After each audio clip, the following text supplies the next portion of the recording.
Are you ready? 5, Oh, 4, yeah. 3, 2, 1, 0.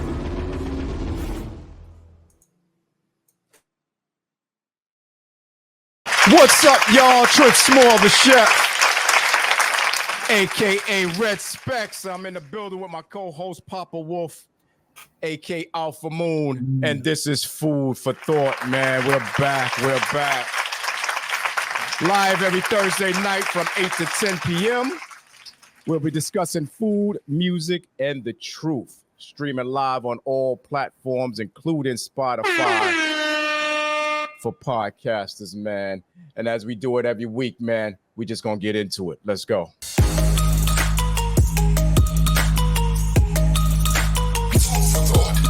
A new year calls for a new kind of podcast. Live every Thursday at 8 p.m.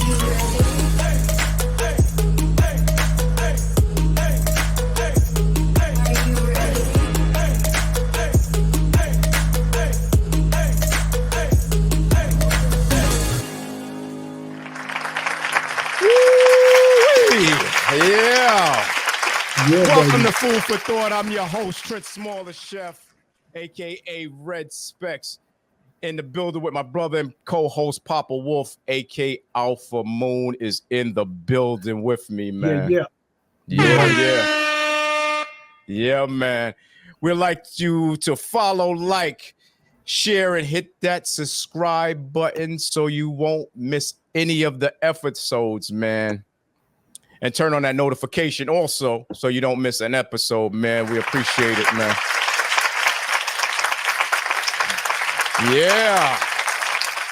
Monetary gifts and donations is always accepted here on Food for Thought. You can Cash App us at Food for Thought FFT, or you can Zelle us at Food for Thought 1424 at Gmail. Money orders, checks, cash is always welcome here. Always, baby. Or at Food for Thought to help out with our podcast. We appreciate that, people. We appreciate that. You can also catch our audio portion of our show on Spotify for podcasters. Food for Thought, come on, y'all. We still with those videos. Every week we take in submissions of videos of all genres. So if you have original music, poetry, spoken word, comedy, any business adventures you guys are doing that's on video, send it here to Food for Thought so it can be played over the air here, man. Send it to Food for Thought 1424 at Gmail and make sure it's an MP4 file so we can play it here on this platform, man. Yeah, man. Yeah. It's going to be a great day, man. It's going to be a great day. I'm up here, man, and it's feeling good. I'm feeling good, man. I'm feeling good. Also, look out for the Food for Thought truck in your neighborhood for a chance to win prizes from us or any of our sponsors, man. What's beautiful in your city? Look for the Food for Thought truck in your neighborhood. That's right. Also, let's get into our sponsors real quick. Today's episode is sponsored by Dubby Energy Drinks. Dubby allows you to have faster reaction time paired with laser-sharp focus without the jitters or a crash. If you want to start winning more, this is for you. The Premium Energy Drink Dubby. Get 10% off your entire order from Dubby when you use coupon code Food for Thought, which helps support the podcast. Yes. Use that coupon code when you go online and buy your stuff, man, and get 10% off, man. Yeah, man.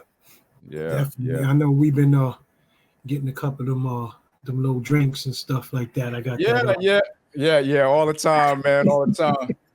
Yeah, give you that little boost without that little sugar rush. So it's pretty cool. Yeah. It gets us ready for tonight, man. Tonight's show. But before that, man, how was your weekend, man? How's everything been going? Oh, my weekend was beautiful. Went to the beautiful city of New Orleans. Me and the wife You know Big what I up. mean? So yeah, man. So I sent you a couple of the food reviews. You know, the food. Yeah. reviews. I was a little jealous. A You little know, jealous. yeah. Now we got to do it, man. The city is beautiful. You know, the food is excellent, man. You know Mhm. what I mean. So we made our little list. You know, prior Right. months before to all the places that we wanted to hit and see and eat. So first thing when we touched down, dropped our bags off at the hotel, went out there and got that shrimp po' boy, man. That was like, yo, Yeah. I have to get out there, man. I say this every year. I want to go to New Orleans and get out there, and especially when they have they Mardi Gras. yeah, Mardi Gras, yeah, Mardi Gras. When they have that stuff like that, man. Because I know a couple of them friends of mine that went out there. I know one guy went out there by himself. How you go there by yourself? You looking to be a victim or something? Listen, those New Orleans cats, they don't play either. They don't play either. It's like New York City, man. You know what I'm saying? So you can't be going to places like that by yourself. And then you got drunk. That's the wrong thing to do. Falling out the street. Yeah, in the street, all drunk. Come on, man. Come on. Yeah, and, that's like, in another that's state. no good. Yeah, but we went to like the sculpture gardens. You know what I'm saying? Beautiful pieces, sculpture pieces. You know, Right. You know, it's a real historical city. You know, with a lot of different artsy things and jazz. Definitely the jazz, man. We've seen a couple of jazz bands. I mean, you'll love it, man. It was beautiful, man. Beautiful. Yeah. No, Well, we went I'm down all Bourbon about the Street. food, so yeah, I'm Oh, all yeah. about the food. Yeah, so. that's the main thing we wanted to do. We was like, yeah, we want to check out a couple of these food spots and see what all the hype is about, man. The hype was right. You know what I'm saying? The hype was good, man. So that was good, did that. You know what I mean? Then came back home, get ready for the podcast, you know, because we got a real good thing going on. So Yeah, what we got tonight, D? yeah, listen, tonight we're gonna be doing we're gonna be going behind the bars. We're gonna be talking to some of our brothers on the lockdown with special guests and co-hosts. DJ Third Eye, Darrell Jones is going to be on here co-hosting with us, waiting for the brothers to come on.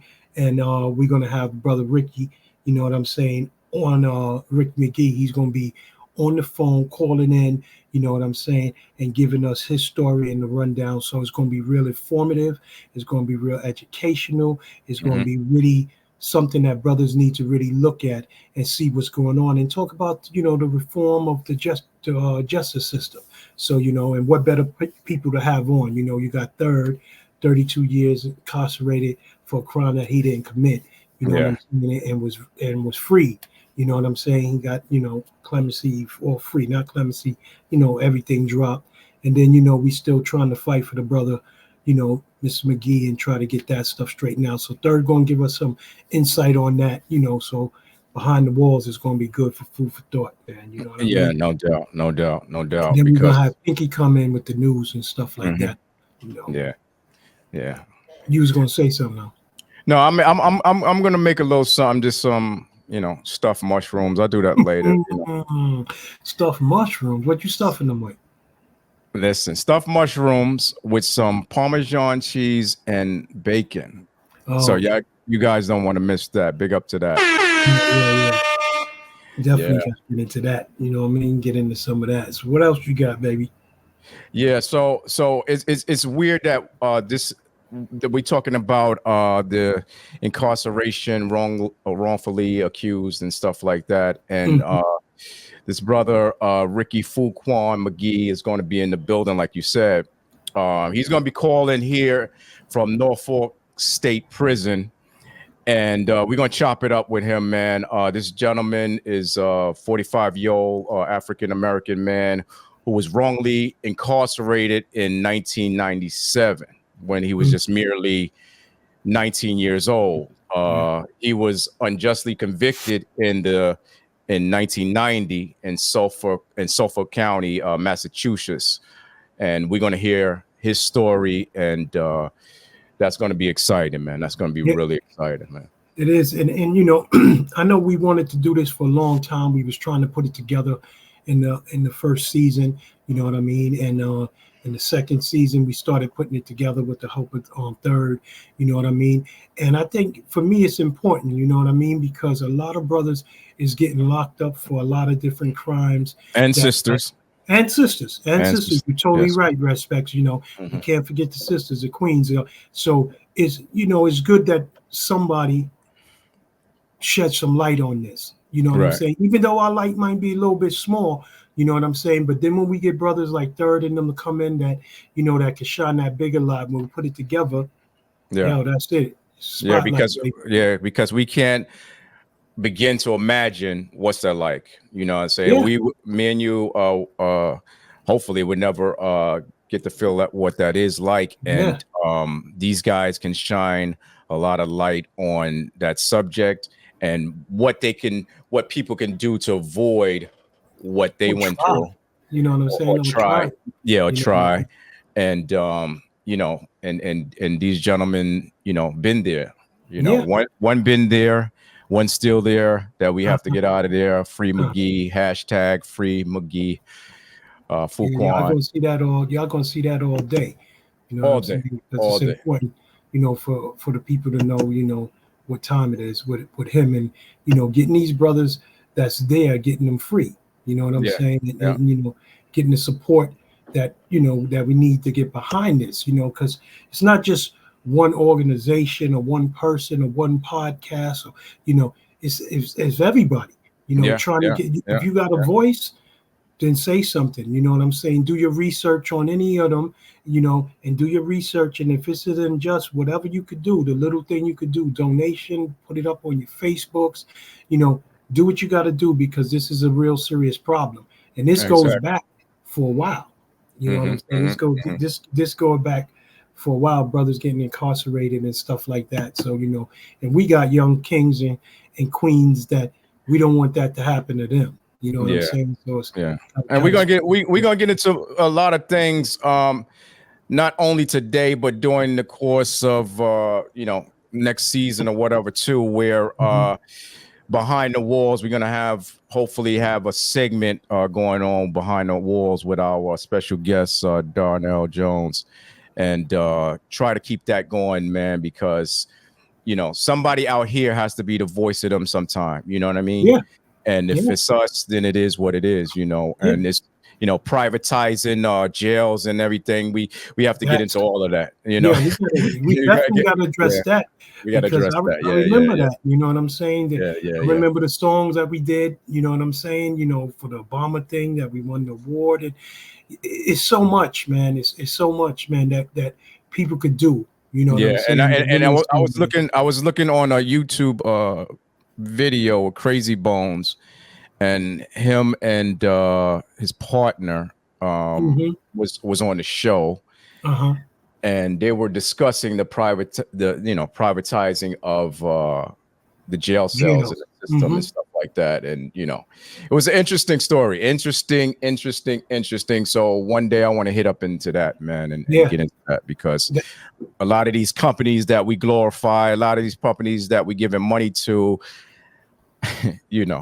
and these rich people, I'm saying what it is.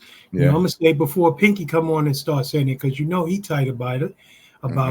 But this is it's not a new thing for them, but this is what they're doing by privatizing these jails, and then putting out this music that glorifies, the killings of people and different things like that. And then you got girls going out imitating these female rappers. You got fellas going out imitating these gangster rappers, and it's just putting them in a spiral and a downfall. Yeah, so they can go to jail. Yeah, exactly.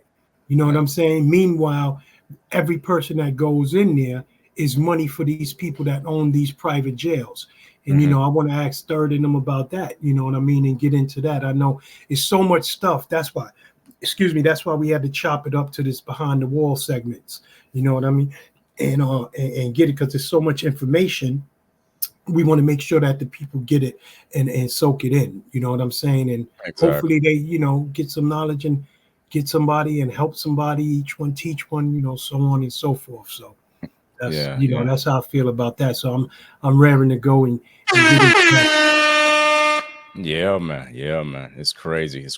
So let's see, man. Let's get into a little news real quick. Okay.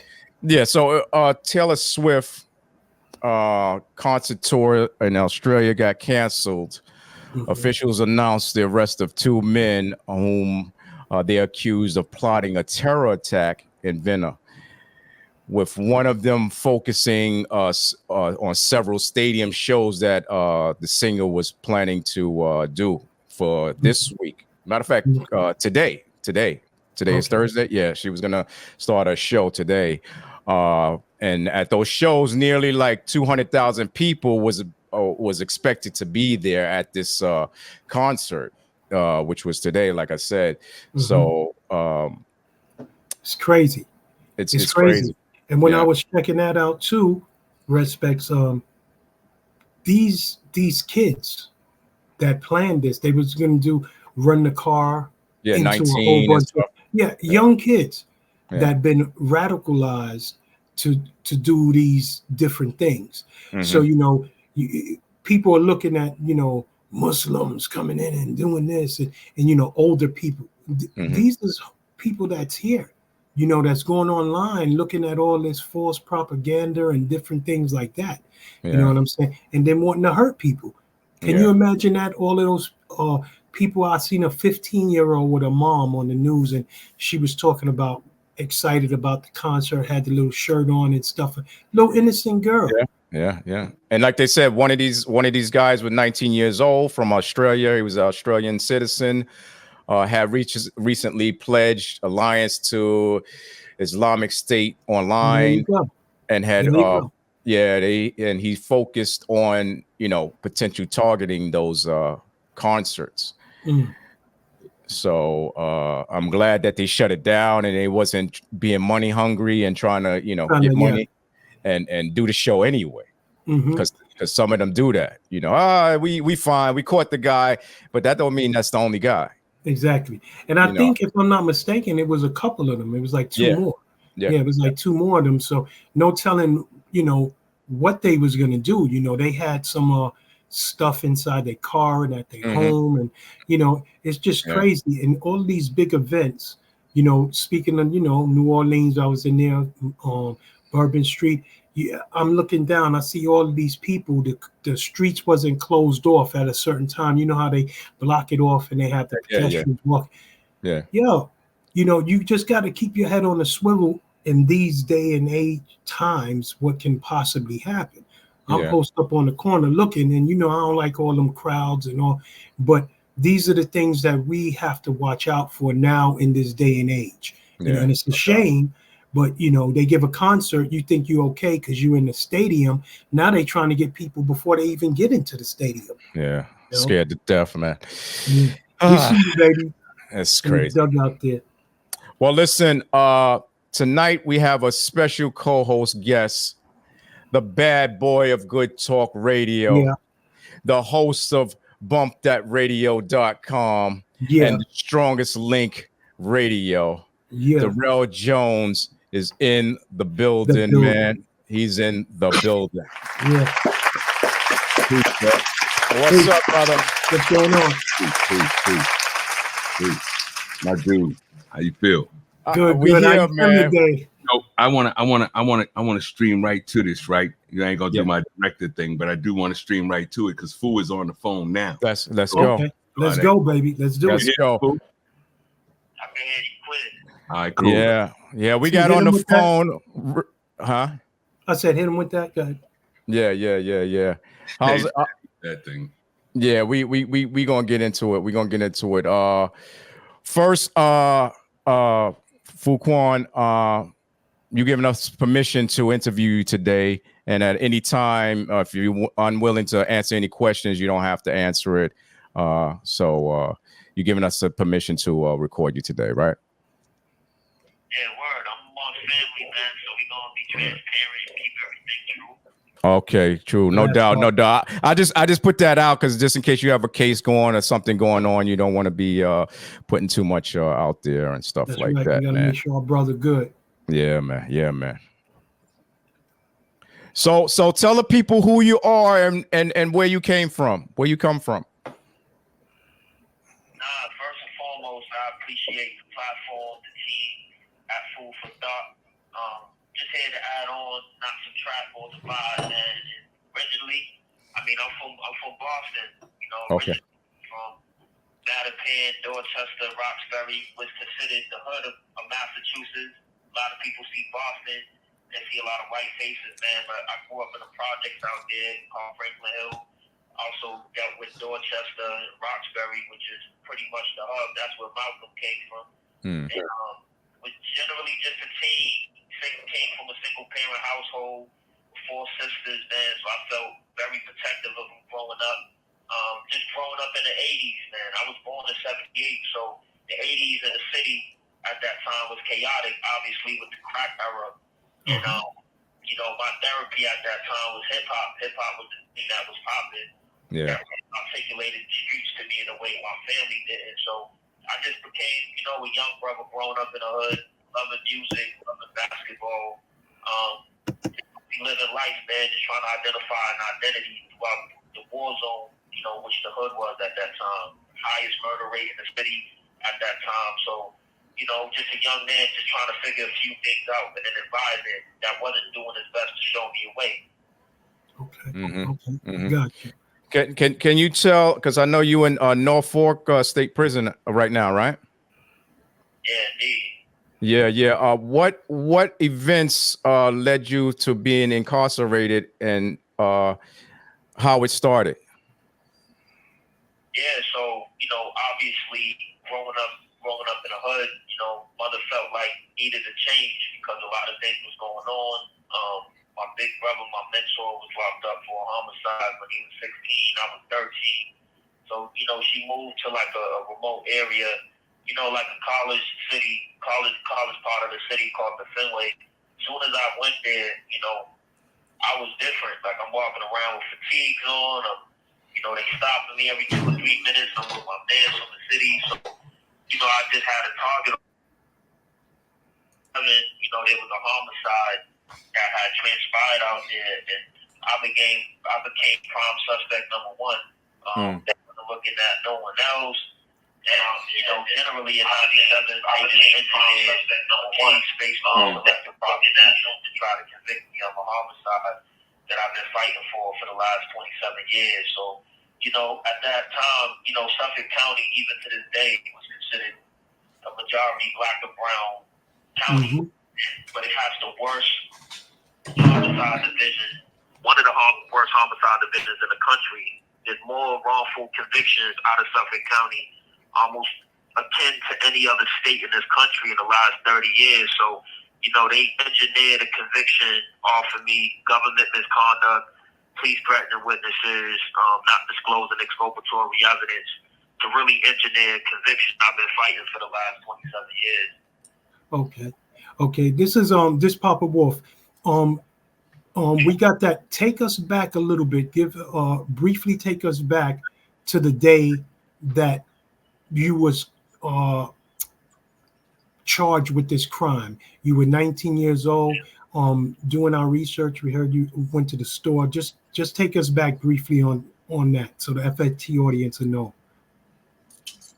Yeah, you know, when the incident happened, you know, it was actually, you know, at a convenience store, but they didn't incarcerate me until 3 months after the incident. You know what I mean? So when they arrested me, I didn't know what they arrested me for. I thought I was good. You know, they're gonna learn the facts. I should be straight. In my mind, I'm like, I should be getting out today. You know what I mean? But then I understood the severity of it when I went to arraignment. You know, and the dealer whom I knew from previous incidents was like, yo, just put this cover over your head. Next thing you know, I'm in court being charged for murder. So it they shocked me. I mean, the allegations that they drew up was generally foreign to me, and from the genesis that became my fight of just denying, like that whole narrative about me going to a store and actually committing the offense was fabricated. It was wrong. So once I heard what it was, in my mind, I'm like, yeah, I should be good. And that began my fight, because I knew they was trying to put a case on me that just didn't add up. Because even at the same time, like 10 minutes before that incident, I'm on videotape at a completely different store. So in my mind, I'm like, yo, everything should be peace. You know, the evidence, they should, once the jury hear this. But one thing I learned going through this system, there's a lot of engineering going on to try to manipulate the audience. So, you at the core, that's how it started. But instead of becoming deterred, that only solidified, my obligation to rectify wrong and not forget my fight to really understand the system and make sure I come out of this. Facts. So you were at 19 years old. Did they give you a public defender to try to remedy the situation when you first got locked up? Yeah, because when you first get locked up, they give you counsel. And first, you don't have any trust for them. You don't know who they are, but you start developing rapport. You understand that everything is confidential. You start building with them on some things so you can formulate your defense. So I had a public defender at that time. I didn't have means to have my own private lawyer. And the one that I had seemed fairly competent. I had enough history at that time to really know that, he was a professional. He wasn't lying to anything. He did what I needed him to do. But, obviously most minority defendants are dealing with public counsel that's offered through CPCS or Committee for Public Services. Okay. So also, I know around that time, there was a lot of crooked cops in the city of Boston. Yeah. A lot. A lot. Did this play a part in what happened with you? And if so, if you can elaborate on that a little bit. Yeah, so this is what a corrupt cop looks like. They get witnesses, they coerce witnesses, they know their background, whether they're dealing with child services, whether they got, they can threaten to take their kids, whether, there's certain charges on witnesses that they can get rid of if they testify. Witnesses are like, I'm not testifying, and they get threatened to get charged with cases and, potential homicides that they was involved in. All of this happened in my case. And one thing about having corruption in your case, a lot of those cops grew up in a culture where they felt like they do anything for convictions. There were so many homicides where they just stopped thinking about how justice was pursued and they just wanted to get convictions. But they made a lot of mistakes. They didn't disclose like exculpatory evidence, meaning they wasn't providing important information to the defense so that, they could properly fight the allegations against them. That obviously what happened to me. It took me 24 years to uncover a discovery for the first time that they didn't reveal to me at the time of my trials. That's what I'm fighting now. But that's just corruption goes. It creates a culture by any means necessary. We're going to do whatever. And we'll worry about the ramifications later. The state could pay whoever did all of that time, give a few bills later, but they did whatever they can to try to manufacture or engineer a conviction, and they did.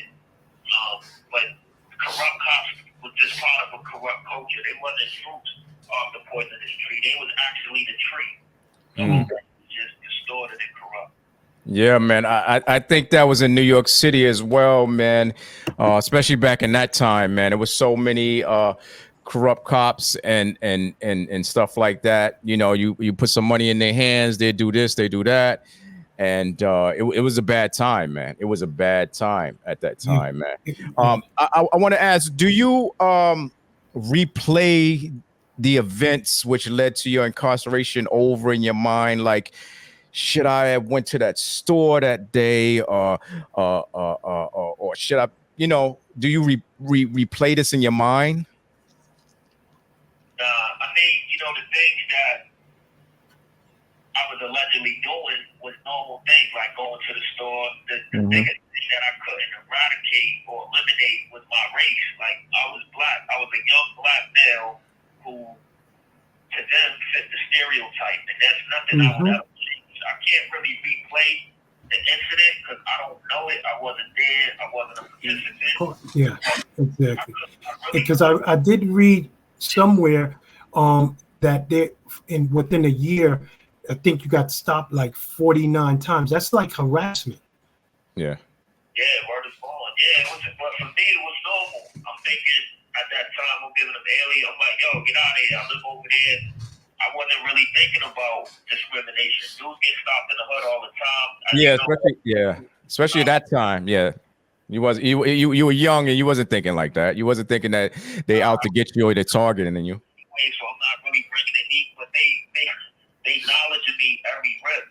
trying to ensure that, man, they have a suspect in a lot of these different. So I begin to know them on a first name basis after a while, as many of us do growing up in certain neighborhoods. So yeah, there was nothing I could really do about, replaying that day. Like I wasn't there. You know what I mean? Now that evidence is put out that, that validates what I was saying. But I mean, I was just a kid growing up, man. I wouldn't replay any of what transpired. Right. That's crazy. So I can't begin to take that in, man, and know what you going through and what Third went through, because we can't imagine. You know what I'm saying? Yeah. And it's messed up that this is going down like this. So that's why we have to be a voice out here to stop this madness. Mm-hmm. Yeah, it's because crazy, it's Third, you with us? Well, I'm with you. It was important to me, right? I told you earlier that you guys asking him questions. I want all the attention on him. You know what I mean? I want no flashy lights, nothing to throw off what he's saying. So he's not. He's good. You know what I mean? Yeah, he's good. Yeah. So is this? What changes do you see in the prison system now that from the first time when you first went in, when you first came in, has anything changed, or is still the same nonsense from when you got there? Well, when I first came in, there was more fighters. There was more people really focused on their freedom, more like, guys that can really challenge the system. A lot of G's in the system that will, really put brothers on. Give solid that brother George Jackson, really grounded right, who to talk to. There's not a lot of that in the nowadays. There's so much drugs in the system now, so normalized. They got drug treatment programs here where they actually go and guys get drugs put into them as long as it's supervised. Like, there's so much addiction in the kid. You're losing some of the lions. Brothers are flipping cases. So when you lose the lions in the system feel like they can do whatever now. So it's real petty. Meeting guys get disciplinary reports for something small, not picking up trays at lunch, you get a D report. Because the lions that really fought are gone, right? When I came in, there was a lot of brothers that challenged the system. That's what I was gonna ask. Like, is it because of the OGs is not there, and like you got younger people there now that don't really care like they are? They coming in embracing this, like, yo, I'm here with the gang, I'm here with the fellas. 1 minute left. They're not really taking it seriously, like they really in a war. You know what I mean? Yeah, and it's definitely a war. It's a physical war, a mental war, and a war on ourselves as Black kings and queens. I know you're gonna probably have to go, but when you come back, I just want to find out. He's off right this moment, so we want to hip them to the fact that each call from the prison is 20 minutes, right? You know what I mean? And he gets 2 or he might get 3 in, so we'll anticipate his call back. Yeah, we'll get back to him if he got cut off now. Yeah, he's off now. He'll be back in 20 minutes. You hear him say 1 minute, really count like 20 seconds and keep it moving. They try to do that. Right. So I know you can relate to this, obviously, man. And hold on, you off? But you muted. Who's muted? Oh, Third. We can't hear. Okay, so you know what it is. Yeah. We back on the mic. Okay. Yeah. So that's cool. But I know you. Private call. Okay. Facility instructions to register this I think that's important, probably. number to accept this free call. Press Okay, 1. cool. Thank you for using. I get to take my brother on this end. That's it. Peace. Well, we back. Yeah, I'm here. Okay, we right on deck. Okay. What I want to ask you, briefly, we were talking about how the young brothers coming in, they just adapt to the system and stuff. Doing a lot of research and content, and we want the FFT audience to know what kind of programs have you started in there to keep that same fight, to educate these young kings and queens. Like, what programs have you started that you want the world to know about, the outside world to know about? And if you got a handle where they can go and participate in that, you know what I mean? Yeah, so well, I really learned under Third, man. Like, we had this thing called the Strongest Link, and what that taught me is really creating a coalition of the most brilliant minds in a jail and creating some agendas that these young dudes can organize around, not only in the prison, but make sure we got liaisons and community liaisons that we can create outreach efforts with.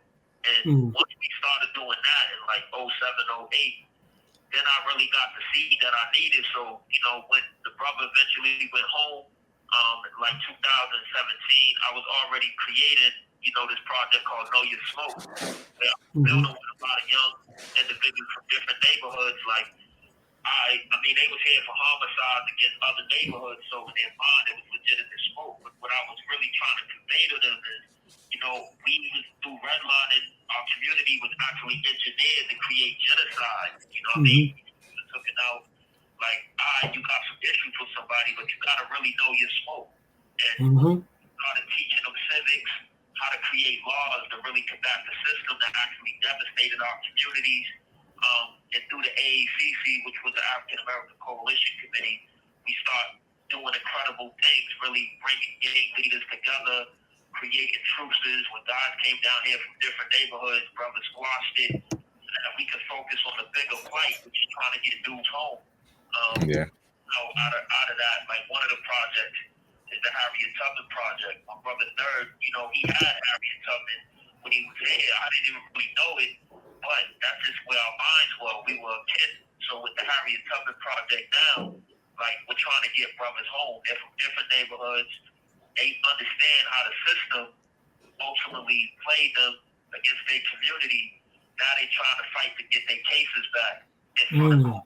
They can get home. So they put their beefs aside, coming together to try to learn the law, understand the system, change the law.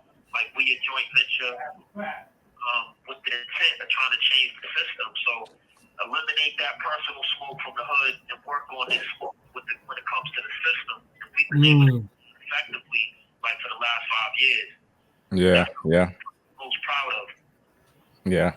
And brother, you're speaking so intelligent, man. What roles does education play in your rehabilitation there at the system? Yeah, so for me, I took a different route. I knew, like, you from New York, so you know about the 5%. Like, I knew guards when I was out there. Brothers that was building out there really took an interest to me. That really wanted me to use my influence in the right way. And one of the brothers named Sean Kemp, mathematical law, man. And this brother, he was like a father figure to me, even though he was like 2 years older. So when I got physically incarcerated and I felt like my life was getting out of my control at 19, I really started building with him. And he just taught me knowledge of self. And county jail, I was just studying. I was building, getting 120 lessons. So when I came upstate, when I met, like, Third and all of these brothers, I was just already like a sharp brother, just trying to be a sponge to any information I needed. I never did college. I got my GED, but I'm an avid reader. I'm someone that stays up 48, 72 hours just reading, grinding, trying to figure out the way. But it's through studying the lessons, man, of the 5% that really ingrained in me. Like the concept, like, yo, you the foundation of your life. Get to it. That's right. Of course, knowledge is the foundation of that. You know what I mean? But that's really my educational background. Yeah, knowledge yourself, man. For principle, knowledge yourself, man. I was gonna sit here and just say, right, Alpha. I was gonna say you guys brought that third out of him, right? You guys, I got many names. That you guys are hip to that, so yeah. Cool. We're gonna stick to Darrell, right? Yeah. We done passed Third. Mm-hmm. So brought that out. We go back so long, you know what I mean? Yeah. So, but yeah, man, it's like, you have to have something to build your mind, you know what I'm saying? So your soul could be free, you know what I'm saying? Once you build your mind, and your soul is free, you know what I'm saying? Then you know how to build and destroy and do the things that you got to do as a black king, and elevate yourself to get out the predicament. And Food for Thought is here. You got a home here. We're going to try to put this thing together where we could do the behind the walls, and speak to some of the brothers. And not only speak to them, we want to keep pushing this to the forefront. This podcast start here. Next thing you know, somebody will chime on and have somebody else on another podcast, and we get it going. We got to get this to the attention of the right people. You know what I'm saying? Third, just like we did with we want our life back. You know what I mean? We have to do that because it's important. So if you got any handles or anything, Third, if you want to drop in there. And I want Food to continue, but Food's a big part of that. There's nothing I do with you guys from midnight out there, right? That he didn't watch from day one, like on a paper or when I had the idea, right? So he part of that board, you know what I mean? Yeah. So, brother, another question. How you think society can better support inmates during and after sentencing? Yeah. How can you get that support, and what you think they should do? Society. Yeah, well, just based on my experience, usually regardless of how much time someone has, the administration really intervenes throughout the last 6 months or the last year someone's sentence. So think about someone with a 10-year bid. In 9 years, they running around in the yard. Then the last year, the administration wants to play a role in their reentry. For me, like, that got to start now. Like, you got to open up the visitor centers for their family to come in. You got to apply more resources because we Black and brown coming from our communities, they don't really understand our psyche, right? They see the rehabilitation, but a lot of us was on the margins of society. We was never part of mainstream society. And what I say all the time is the worst term to call us in the hood was a citizen. Right? A lot of us were so disengaged from society. So there really has to be civics really taught to those that in this country that was really never a part of it, like a lot of brothers from the hood. So we need curriculum specifically geared to those coming from those backgrounds, from those environments, man. Like I came from, because we have a different way of learning, we have a different experience. On the front end, they need to just be more critical of that assessment. And on the back end, it's really just looking at homes and housing, life skills. Brothers done a lot of time. A lot of these prisons are chaotic. Cabins, COs, staff assaults. There need to be skills, man, that, they're free for guys to get out. They integrate with families they haven't been with in a long time. There should be some funding, free services available for those that done all that time, really wrapping up for maximum medium security prison. Thanks. Now it's not as available as people assume. But those are just two basic examples just off the mind that I see that others can use to add on to this experience to make your brother's transition right. So it's that transitional period of getting them back out in the world, and even having programs in there that like trade programs. You know what I'm saying? So that way, when they do come out in the world, they will have a trade skill. You know what I'm saying? To go out and do the things that they need to do to be productive citizens, and be able to maintain and take care of their family just like any other person would. Go ahead, let us be clear. How do you keep yourself, man, going? How do you keep yourself sane and keep yourself busy, man? Because I know this is on your mind all the time, man, and you trying to get yourself out, and how you keep yourself busy and keep yourself sane, man, in there like that.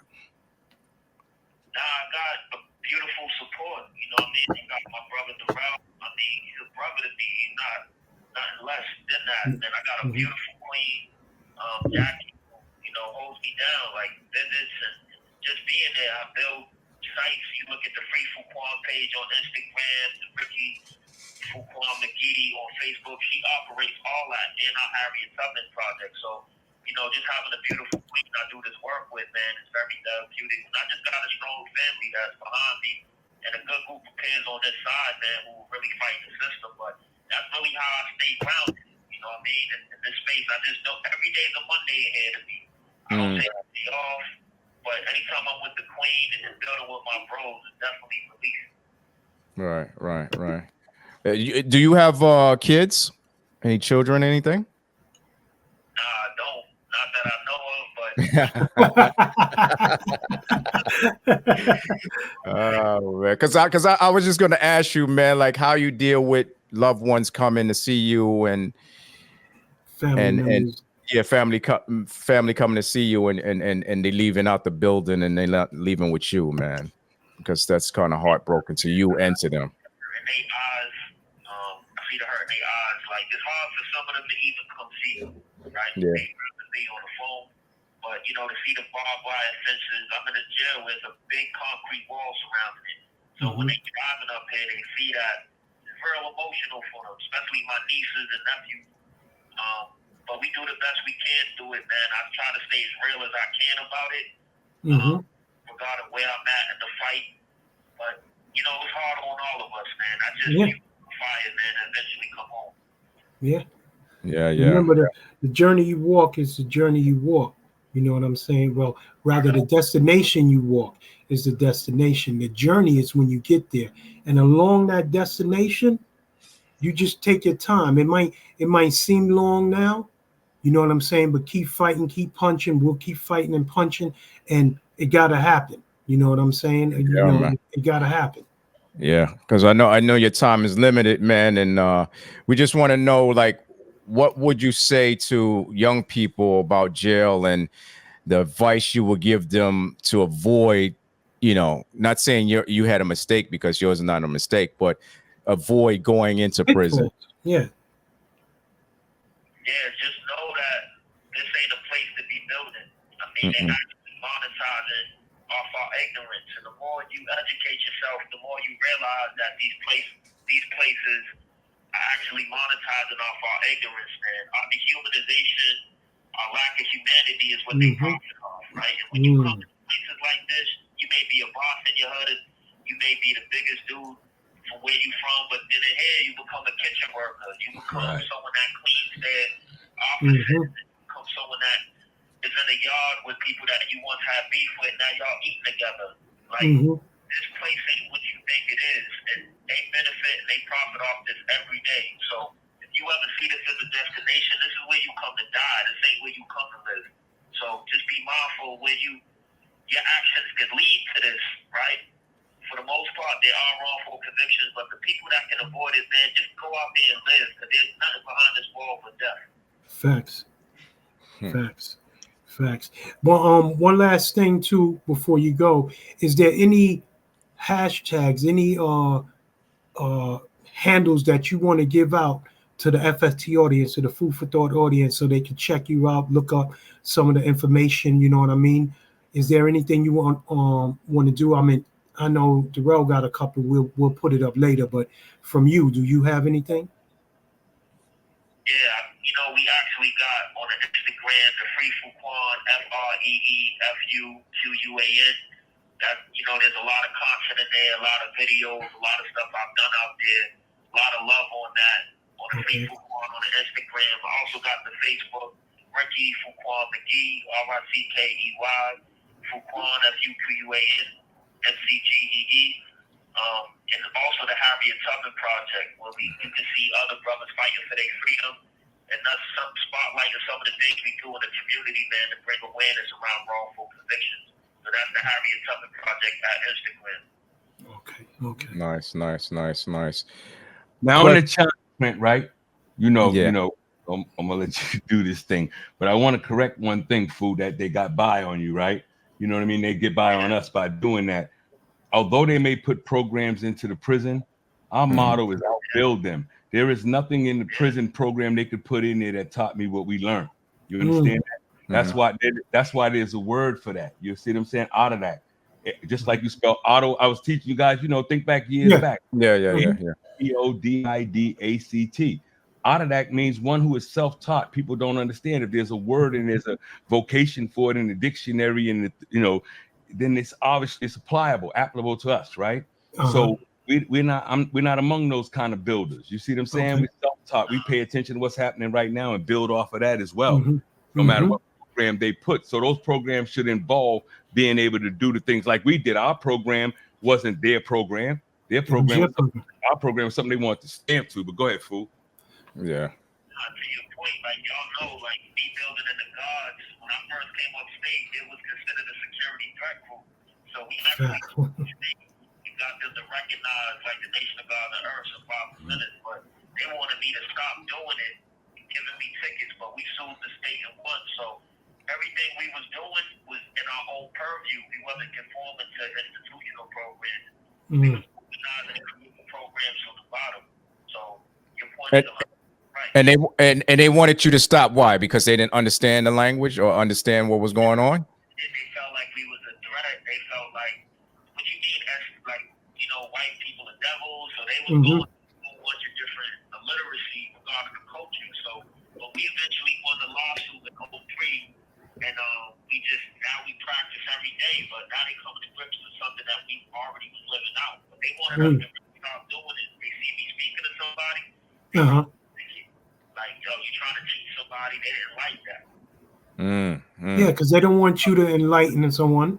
They don't want you to enlighten someone. If you get 2-3 black men, 2-3 black queens together, and they doing positive things and trying to uplift each other, some people feel that's a threat, Juan. You know what I'm saying? So, you know, I mean, and they don't understand it's just self-preservation. We have to do this to uplift each other. You know what I'm saying? Yeah. This is what we supposed to do. What they do is not what we supposed to be doing. You know what I mean? So do at any time do you resent the justice system? Or, you know, do you feel how you feel about the lawyers and police and stuff like that, you know? I feel like for me, if I see corruption, it's my responsibility to eradicate it. Like, America's gonna be America, but I have to be in opposition to it. I gotta be a fighter in it. Right? So in America, so this is what happens in America. Our response is really what matters to me. The problem is there isn't a lot of response to this. We kind of normalized it and just expect it to happen without trying to eradicate it. You know what I mean? But that's why you got the rebels. That's why you got me. That's why you M1s and other freedom fighters who combat this. So I expect it to be this way. We in America, this is the only America I know. Yeah. Talk it. That's what it is, man. And we respect that. You know what I'm saying? And you keep fighting. You know what I'm saying? Freedom fighter. That's how it goes down. You know what I mean? That's how it goes down. Food, why don't you tag those tags again so they know where to find you, where to reach you, you know what I mean? And know where to look on the Facebook. You know I know them, but I appreciate y'all again for that. For the Instagram, it's Free Fuquan. And on the Facebook, it's Rickey, Rickey, Fuquan, Fuquan, McGee, McGee on Facebook. From there, you can get everything else we working on, including the Harriet Tubman Project. Okay. No doubt, brother. No doubt. And is there any last thing that you would want the world to know? Any last thing about you that you want the world to know? Yeah, I appreciate y'all first and foremost, man, for providing the opportunity and the platform. So you'll always have a brother in me. You have 1 minute left. And outside of that, man, we make a way out of no way. You know what I mean? No other thing individuals that help us in here. Like, we innovators and we pioneers, so we gonna figure out a way to get ourselves out and never concede to death. Yep. No doubt. Fool. Love, Fool. Yeah, thanks for calling in today, man. Time will pass, my brother, and the future is not decided. That's right. Endure, succeed, and I hope that you keep coping and stay positive in there, man. We linking up again, so we getting the blueprint together. Bro, I love you, man. Love you, bro. Yes, no doubt. Respect. No doubt. Yeah, man. Rickey Fuquan, McGee, man.